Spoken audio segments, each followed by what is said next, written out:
उनके पास 20 साल का मौका था। अगर उन्होंने अभी तक समृद्धि नहीं लाई है तो अब किस समृद्धि की बात कर रहे हैं। तो जो वादा उन्होंने चुनाव के पहले किया 2-2 लाख रुपए देने का, बिल्कुल उस पे कितना काम हुआ है। सरकार की और सरकारी तंत्र के खिलाफ जो आवाज उठाई है इस मामले में, उसे हम जारी रखेंगे। फोरेंसिक रिपोर्ट और पोस्टमार्टम रिपोर्ट को सही से जांच पड़ताल करके नहीं किया गया है। हॉस्टल नहीं, कहीं और है।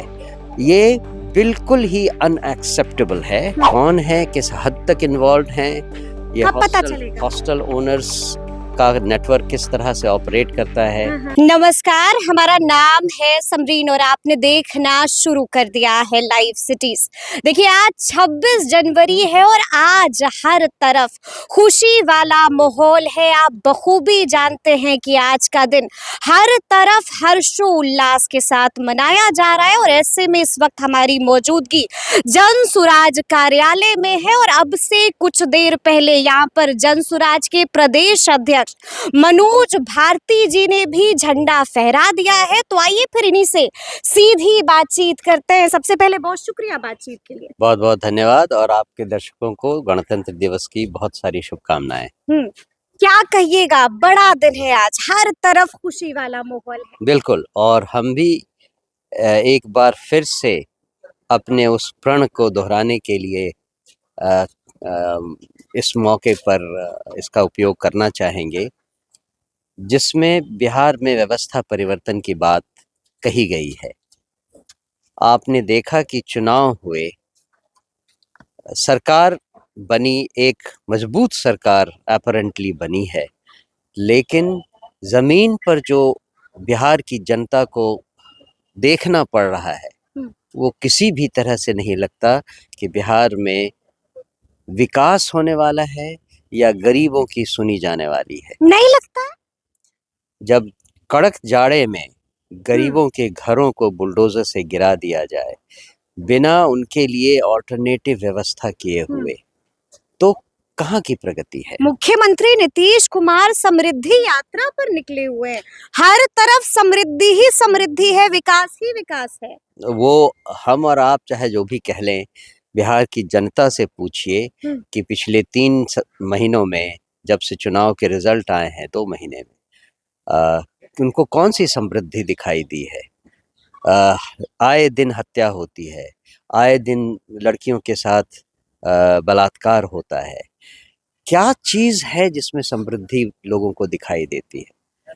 मुझे तो लगता नहीं है कि नीतीश बाबू की सरकार किसी भी तरह से आने वाले समय में भी बिहार को समृद्ध करने के लिए कुछ कर सकती है। उनके पास 20 साल का मौका था। अगर उन्होंने अभी तक समृद्धि नहीं लाई है तो अब किस समृद्धि की बात कर रहे हैं। और जब भी वो ऐसा कोई नारा दें या ऐसी कोई योजना बनाए तो एक बार जनता से भी तो पूछ लें कि उनको क्या चाहिए। उनको समृद्धि के नाम पर नारेबाजी चाहिए या उनको जो वादा किया गया था उस वादे पर अमल चाहिए। अगर उनको समृद्धि लानी थी तो जो वादा उन्होंने चुनाव के पहले किया 2-2 लाख रुपए देने का, बिल्कुल, उस पे कितना काम हुआ है। चुनाव के बाद 2-2.5 महीनों में कितना काम हुआ है, इसका तो लेखा जोखा दे देते। जिन जिन लोगों को घर देना था, 3-3 डेसिमल जमीन देनी थी, कितने और लोगों को उसमें जमीन दी गई है, कितने लोगों को घर बनवाए गए हैं, इसका तो कहीं कोई लेखा जोखा नहीं। तो समृद्धि किस बात की, समृद्धि किस बात की। लेकिन आप जानते हैं ना कि एक परिवार है जो आज के दिन भी इंसाफ की गुहार लगा रहा है। हम बात कर रहे हैं नीट छात्रा की। क्या लगता है, बच्चे को इंसाफ मिलेगा ना? हम अपनी तरफ से और जनता की तरफ से भी इस बात को फिर से दोहराते हैं कि हमने सरकार की और सरकारी तंत्र के खिलाफ जो आवाज उठाई है इस मामले में, उसे हम जारी रखेंगे। एसआईटी की जो रिपोर्ट अभी तक निकल कर सामने आई है, उससे लगता है कि इस मामले को एक बार पुनः लीपापोती किया जा रहा है। लीपापोती किया जा रहा है? जी हाँ। आपने देखा है ना कि थाना अध्यक्ष को सस्पेंड कर दिया गया है, एक्शन हो गया है। वो एक्शन मेरे ख्याल से इस एसआईटी रिपोर्ट से अलहदा है। एसआईटी रिपोर्ट का उससे कुछ लेना देना शायद नहीं है। जब प्रशांत जी एसएसपी से मिले थे तो उन्होंने 2 मांगे रखी थी। एक तो उन छात्रों पर आगे कोई रेड कार्रवाई नहीं की जाए और 2 अधिकारियों को उनके 2 अधिकारियों को सस्पेंड किया जाए। तो ये एसआईटी से एक अलहदा मामला है। अच्छा, ये बात उन्होंने कही थी? जी हाँ, उन्होंने तो एसएसपी को। जी हाँ, कि सस्पेंड किया जाए उन दोनों को, कार्रवाई की जाए उन दोनों। आपको लगता है महज सस्पेंशन से काम हो जाएगा? नहीं, पर कम से कम एक शुरुआत तो है। और एसआईटी के जो रिजल्ट्स अभी तक जो भी निकल कर आए हैं, वो लगता है कि वो फोरेंसिक रिपोर्ट और पोस्टमार्टम रिपोर्ट को सही से जांच पड़ताल करके नहीं किया गया है। अच्छा, हम आपको बता दें कि इस मामले में बड़ी खबर ये है और बड़ा अपडेट ये है कि एफएसएल की रिपोर्ट आ गई है, पुष्टि हो चुकी है कि बच्ची के साथ गलत हुआ था। जी हाँ, इसीलिए मेरे ख्याल से उस एसआईटी की टीम के ऊपर एक सीबीआई या किसी यूनिट की मांग की गई है कि उनकी जांच बिठाई जाए और इसकी ज़रूरत भी है। मुझे लगता है इसकी ज़रूरत है, क्योंकि एसआईटी की टीम ने परिवार वालों को जहानाबाद जा करके तरह तरह से दबाव में रखा और ये पुष्टि करने की कोशिश की कि पॉइंट ऑफ अकरेंस हॉस्टल नहीं कहीं और है। ये बिल्कुल ही अनएक्सेप्टेबल है और इसमें एसआईटी की फेलियर दिखाई देती है।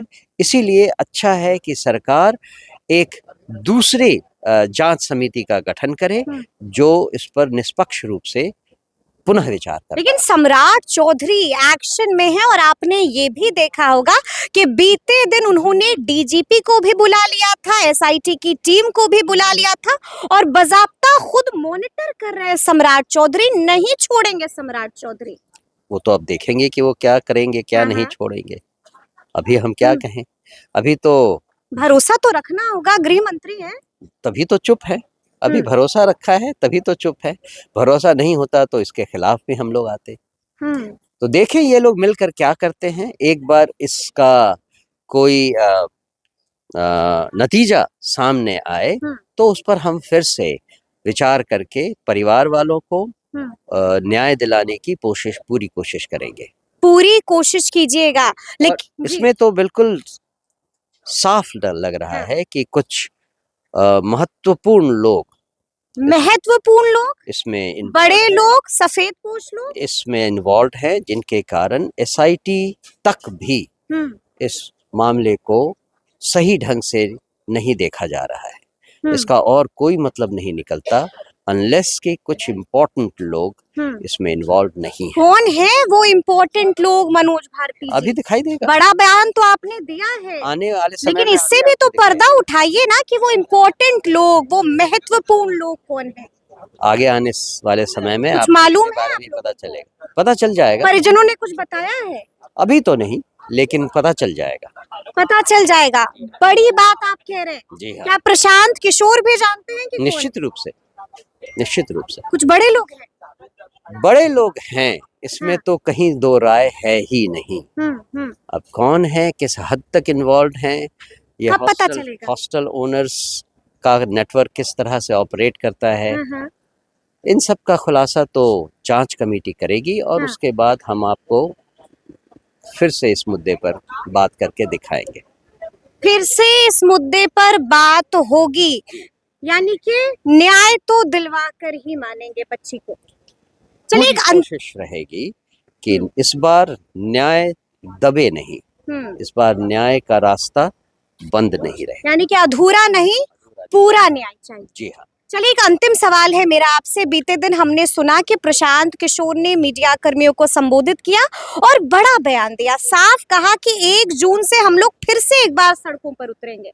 अब क्या तैयारी है? उसका कारण है उन्होंने 6 महीने का समय दिया है, अभी से 6 महीने का समय दिया है।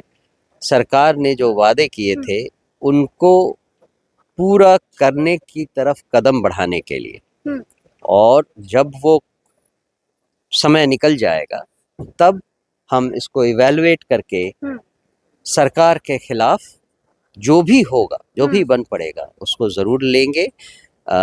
एक विपक्ष के तौर पे, एक सशक्त विपक्ष बनकर हम उनको दिखाने की, जनता को के सामने आने की पूरी मुहिम रखेंगे।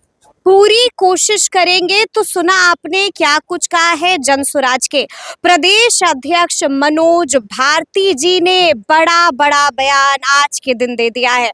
तो अब देखना होगा कि आने वाले दिनों में कौन कौन से बड़े बड़े हिला देने वाले और चौंका देने वाले खुलासे होते हैं। तो फिर ये पूरी बातचीत और ये पूरा वीडियो आपको कैसा लगा है, कमेंट करके हमें जरूर बताइएगा। तो ऐसे तमाम अपडेट्स के लिए बिल्कुल ऐसे ही हमारे साथ बने रहिएगा और देखते रहिएगा लाइव सिटीज। बहुत शुक्रिया।